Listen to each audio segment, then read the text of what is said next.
Hey guys, welcome back to the channel and thank you so much for clicking on today's video.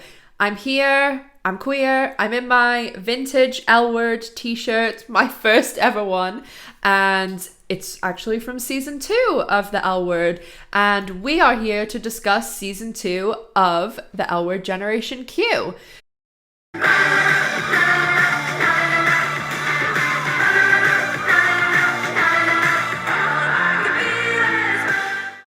So today we are going to go over episode 4, Lake House. And this episode had a lot of OG references and callbacks, and I'm going to point all of them out to you. I've also done a video that shows all the little clips so you know exactly which moment I'm talking about. So I'll link that video in the description box at the end and in the cards above if you want to go and check it out after this one so you can see all the moments. And also make sure that you are subscribed to the channel so you don't miss out on any exclusive content that comes through here first, and also some stuff from Showtime. So as you guys know, I always break it down by character, and I'm going to start out with Danny and Sophie together this week since all their scenes pretty much are together.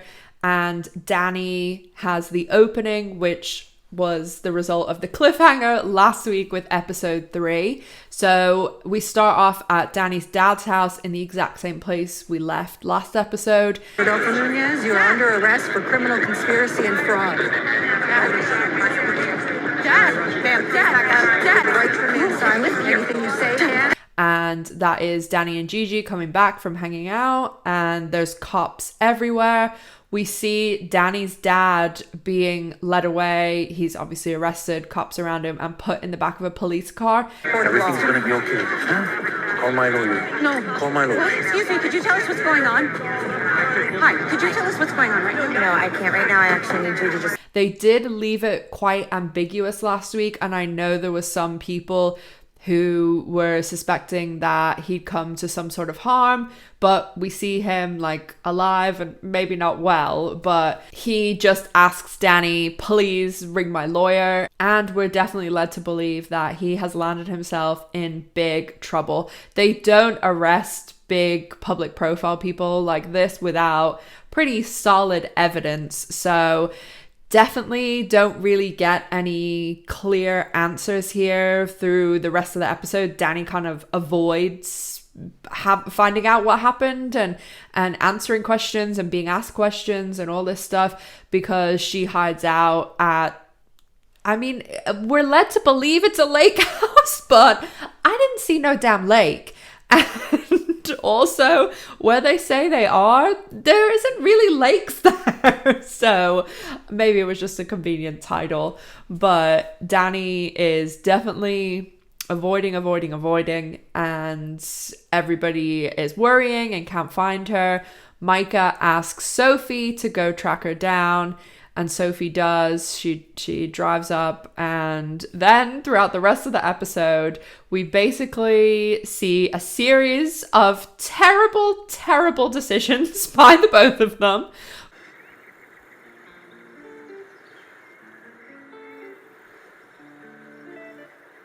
But I mean, haven't we all been there? Haven't we all been there and done this rebound closure thing?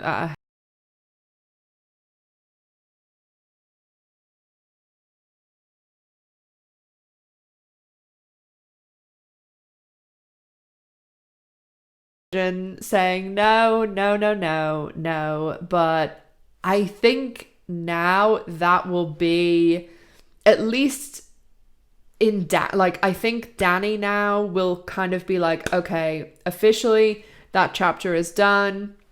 I don't think it will be as simple as Sophie goes back and her and Finley, you know, rearrange their sushi date and go out and things are fine with them together. I think that it'll be a lot more complicated than that. But I think this was just like a goodbye situation, and I think that it's much more likely that Finley, so let's move into talking about Finley, will find out about this, because at the end of the episode, you know, we see Finley throughout the episode doing really well. I really like Finley. I know that I see other people really love her or really don't like her. So I definitely fall in the I like her, and we see her in a little like purple blazer and everything. And we even had a theory that she was at a wedding in this purple blazer, but it's not. It's a flower mart. What are you doing? Man, buying some flowers. She asked for time, Finn. She asked for sushi. She asked for time. So Finley is, you know, she's got herself a little volunteer job and she's doing good, and she's trying to take Sophie to dinner. And then at the end of the episode, when she's not drank and everything, when she finds out that Sophie's with Danny, she immediately goes to get alcohol and drink.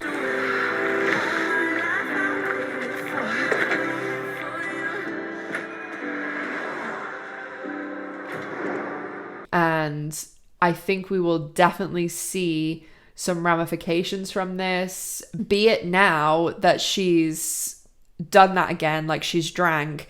I think that we will see her spiral a bit, because someone like Finley, like, she's been using alcohol to cover up her pain and hurt and issues. And I think that while she had like the thing with Sophie, she could kind of focus on that and at least not drink and keep it at bay. But now that Sophie's fallen away, or whatever's going to happen that way with them, that she's had the alcohol again, and I just think that it will start this spiral. So I really feel sorry for poor Finley. And one thing that I've been a bit like about this season is I really, really like Finley. Like, I think that she's a really interesting character too. And I think that there's a lot more they could do, because I feel like Finley's been kind of underutilized. It makes sense for the first episode because obviously like the big, you know, wedding thing. But I just feel as though, especially with Jacqueline Tobani, like, she's such a good actress that it's being a little bit wasted here. So yeah, I feel like Finley is being a little bit underutilized. I'd really love to know more about her family, her background, everything like that. So hopefully not hopefully Finley starts spiraling, but hopefully with this storyline now, we do get to know a bit more about Finley and her background and things like that. So Micah and Maribel.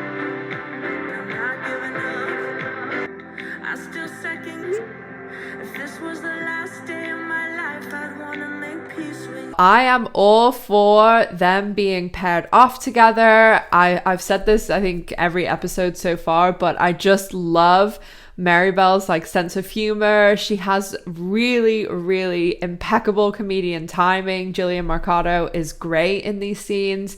And I am glad that they are giving Micah more of a storyline and bringing Maribel in this way. So I think that this works really well.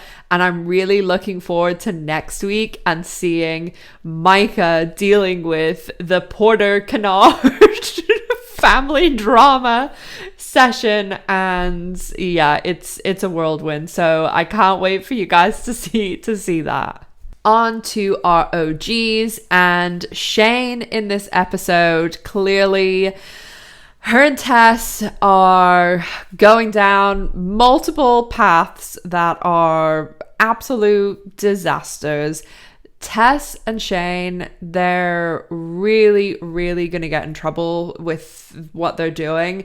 And I'm just not sure what is going to go on between them, because in the beginning I did think like, oh, it's just going to be like a business thing, and then it was actually Kate and Jamie's interviews that they were doing where they were saying, oh, we have this unique relationship and we have like this packet where we can't really talk about it and stuff like that. So that made me think, oh, there's something to talk about.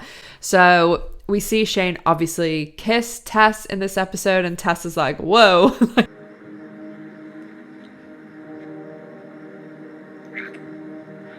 my God, I'm sorry. I'm Yeah. seeing someone. Oh, No, thank you. I'm seeing someone, and I cannot wait for you guys to see who Tess is seeing. Oh my God. Literally one of my favorite moments of this entire season. I literally out loud was like, oh my fucking God. And I had to pause the show and laugh to myself for like 30 seconds. So I can't wait for you guys to see that.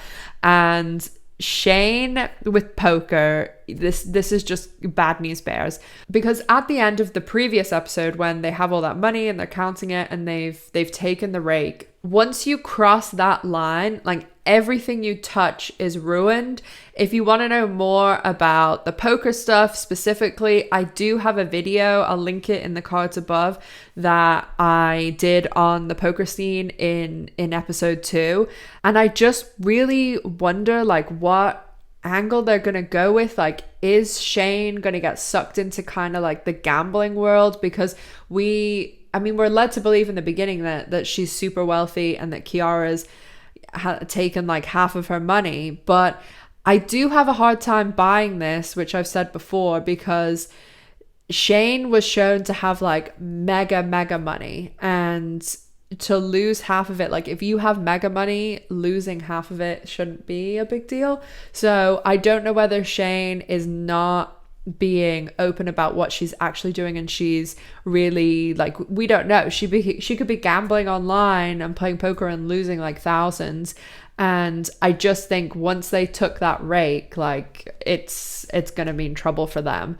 But I'm excited for you guys to see next week, and I'll leave it at that.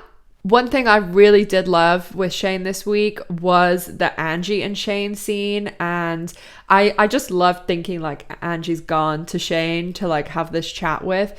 And then we had this great scene where Kate Manning doesn't really get like these really juicy scenes the same way that like Jennifer Beals does, and Leisha Haley actually had an amazing scene in this episode too that I'll talk about in a second. But Kate had like a big monologue talking about her dad. I realized I didn't like the guy. Why? He reinforced the worst parts that were in me. And then talking about Carmen, which, whoa, thank you that we got the Carmen reference. And I think there's a lot of people that are going to be really satisfied with that. I left someone that I love very much at the altar. Shit.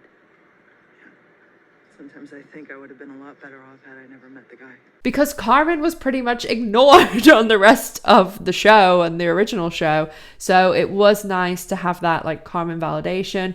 And then Shane also talking about her dad. I was surprised she didn't mention about Shay.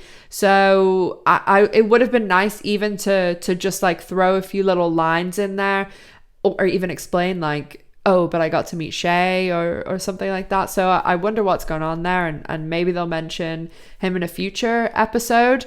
So I did love the Shane and Angie scene, and that was definitely one of my favorite Shane scenes this season so far. So Alice in this episode, I mean, as I said at the beginning, we got a big Dana's, reference in episode 4 last season. And then we get our big Dana scene in this episode too. And Alice and Tom are getting closer. I really like the Tom character, and I think Donald Faison's doing like a brilliant job. Him and Leisha Haley play very well off each other.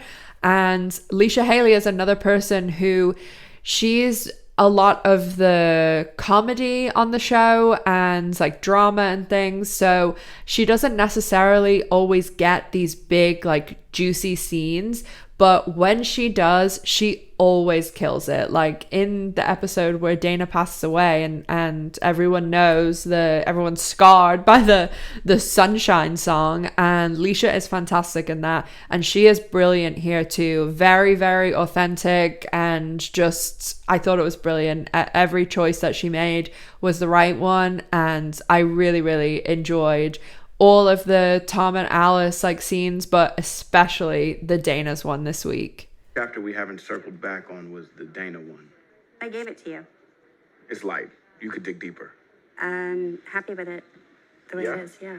Really? I just really wish that we would get Alice with a little bit of happily ever after, because she does really seem to get screwed. Miss her so much sometimes. The emptiness is like, but there's nothing I can do about it because she's gone. That she was taken from me and robbed of a life because of some fucking disease. A lot on the show. So I hope that someone comes along for Alice, be it Tom, be it anyone, that can give her, you know, a bit of her happy ending. And we do get the return of Anne Archer playing Alice's mum in this episode. Nat and I broke up. Oh, sweetie. It ran its course, so it's probably better this way. Is that why you look so terrible? Feels unnecessary. My favorite line of the episode was when we have the fantastic trio scene at the beginning and Shane is saying, call back to the original show again, oh, I'll talk to Lenore for you, and Bette just goes, oh, that's so generous of you. Like, just the way they are. I absolutely love that scene. And now I have to go tell my mother to get out of my house, and she's not gonna take that well. Well, I can talk to Lenore for you if you like. It's very We're generous very of aware you. of that. Thank you, Shane. Pancake or what? I thought it was brilliant. It's probably one of my favorite bits of the episode, and I say this every single week, but it's true. The trio scenes are my favorite part every week, and those three are just fantastic together. The absolute best bit for me every week. I did love how Alice's mom was in like an MLM. You are looking at Swan's Breath Cosmetics platinum salesperson. Fuck me. I've invested a lot of my own capital. And I really think that they were implying that it was like, there's an MLM called Rodan and Fields and Britney Spears' mom is in it. So I think they were going for that one because it's very much seems similar. It's like a skin cream MLM, and it definitely seems as though that was the one they were ripping off. So on to my favorites, Bette and Gigi. And what did I tell you guys about minute 41? Whoa. You're not the one, but you could be the one right now. I'm having fun. I'm having fun right now. I mean, I don't think that Bette and Gigi are really going to go anywhere. I think over the past 2 episodes, we've kind of been shown why they don't work and how, even though, like, yes, they're super hot together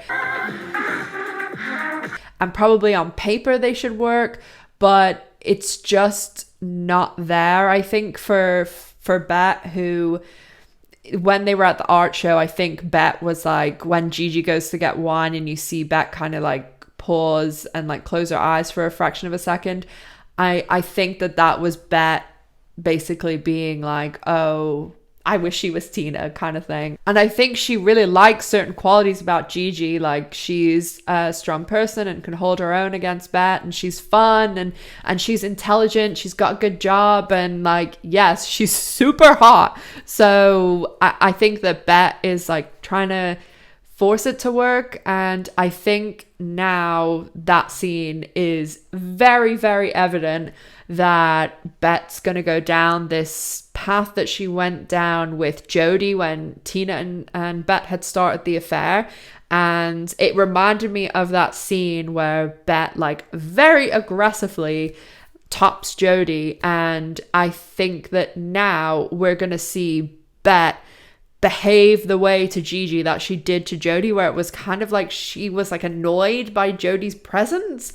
And I think that that's what she's going to start doing to Gigi. And I don't think that Gigi will be the same as Jodie and be able to be like, what the fuck? Like, why are you behaving this way? What's wrong? I think that Gigi will just be like, take it for what it is. You know, maybe Bette and her will continue to loosely like see each other sleep together for a little bit longer. But I think that Gigi ultimately will see, oh, like, yeah, Bette's cool and Bette's hot and all this stuff. And she's like, you know, she's Bette Porter. But I think that Gigi will see but I can have an actual relationship with Danny and she's cool and all this stuff. I mean, obviously the dream is Bette, Gigi, Danny, but they've given us so much. I don't think they can give us any more this season. Of course, we do meet Pippa Pascal in this episode, played by Vanessa Williams. Changed me on a cellular level and a practical one. I switched my majors from comparative literature to art history. Neither was particularly useful. And we are going to see Pippa for the rest of the season, pretty much.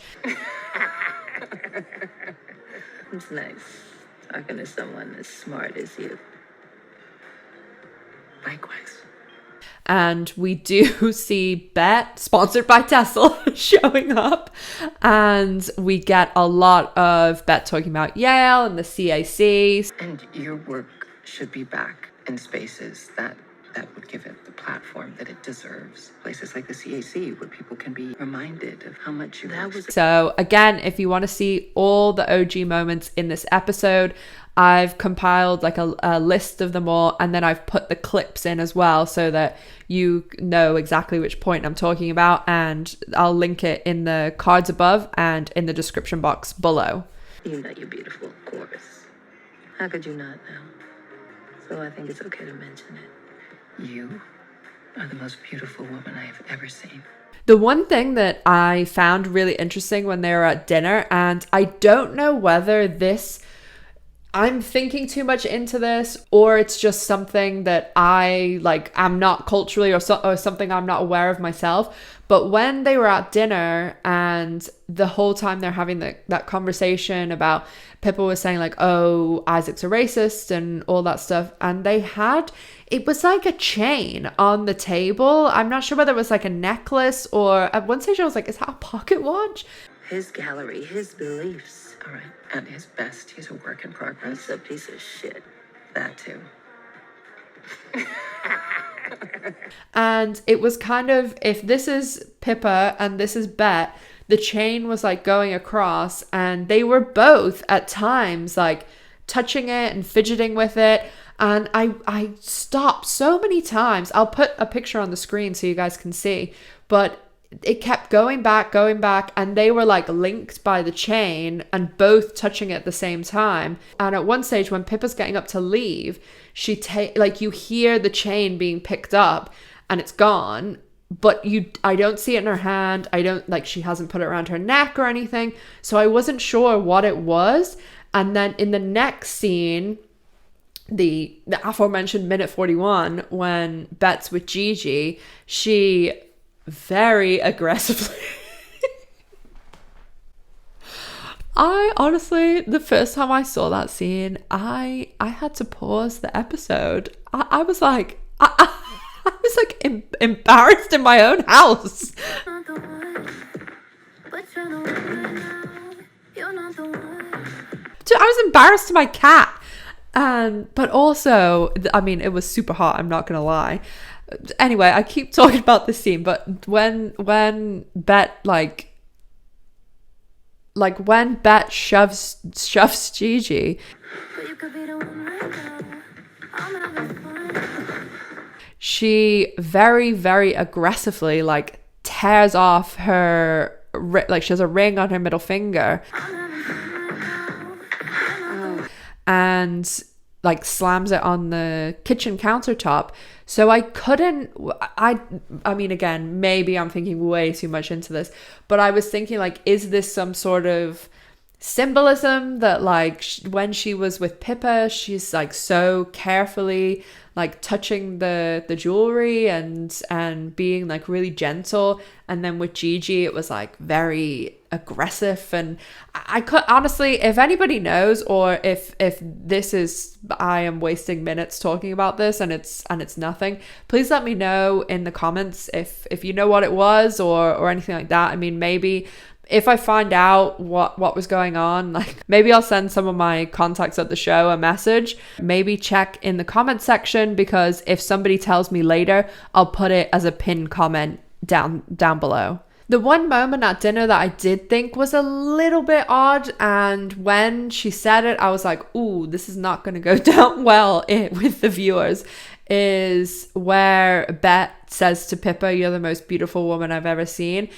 I didn't know that whether that was Bette like being a little heavy-handed with selling, because Bette is a fantastic seller. Like, pretty much most professions boil down to being a seller or not, and that's not necessarily selling a physical product. Like, sometimes your job can be selling yourself or selling your services, and it is this kind of unique skill that you either have or you don't, where you can sell and like smooth people and stuff. And I think that Bette is one of the best at doing it. Like, it's not necessarily about her being super attractive. Like, you don't need to be physically attractive to be a good seller. But I think that it definitely helps Bette's case.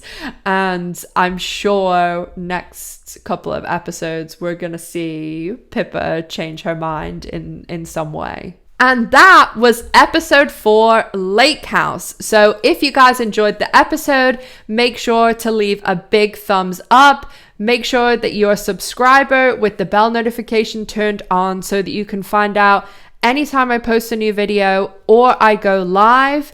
Make sure to check in the description box to follow me on social media, find out about my Patreon, find out about my L Word merch store, listen to my new podcast, Drinks at Dana's, which comes out every week. And don't forget about my 2 giveaways. If you want to win a signed Jennifer Beals photograph print, make sure you're subscribed, you like the video, and comment on this video and any of my other episode reviews. And if you want to win some free merch, make sure you're subscribed, you like the video, and you comment on any of my trailer breakdowns. So all the details for everything will be in the description box down below with links to everything. Make sure that you come back next week for episode 5, which it's a big one. It's a big one. Everyone will be talking about this episode, especially the Porter Kennard therapy session. And of course, look out for all my other videos that'll be coming out, my episode 5 trailer breakdown, and even more. And then join me on Mondays for my live where I talk about the episode of that week. Make sure to stay safe, take care of yourselves, and I'll see you guys in the next one. Bye!